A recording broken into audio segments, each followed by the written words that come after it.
Answer there. Well, of course, Trump in China is a big talking point in China, but there are lots of restrictions on what people can say. In fact, we heard that US ambassador talking about a Trump blue sky. Well, someone took to the social network Sina Weibo to make a similar joke, mocking the government for laying on a Trump blue sky rather than the smog that's usually there. The point being they're making too much of a fuss of him. Well, it got taken down. Or, for instance, if you look at this website, it's called Free Weibo, and it details comments that are censored. In this case, comments with the word Trump. Censored, censored, censored. This has happened to hundreds and hundreds of messages. Let's try, though, to understand as best we can what's being said. Kerry Allen's a regular on Outside Source. She's a Chinese media expert for BBC Monitoring. Hi, Kerry. Thanks for coming on. What have you been saying today, please? Well, today, I mean, anything to do with Xi Jinping and Donald Trump is, it normally gets a lot of attention in Chinese media.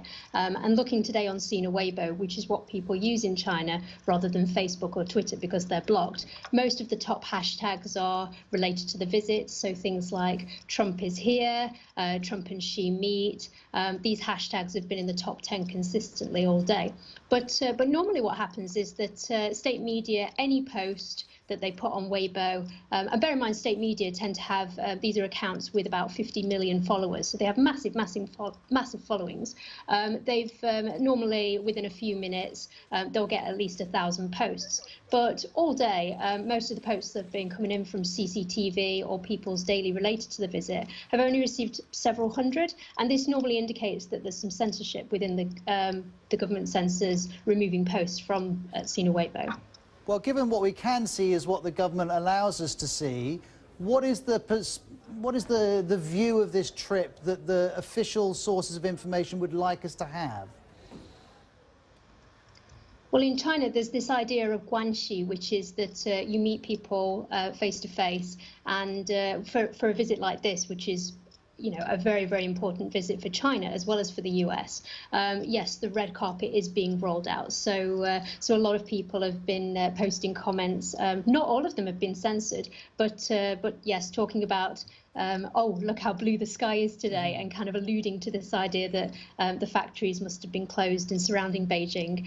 But also there have been a lot of comments that have been censored that mention how come possibly Donald Trump hasn't been tweeting.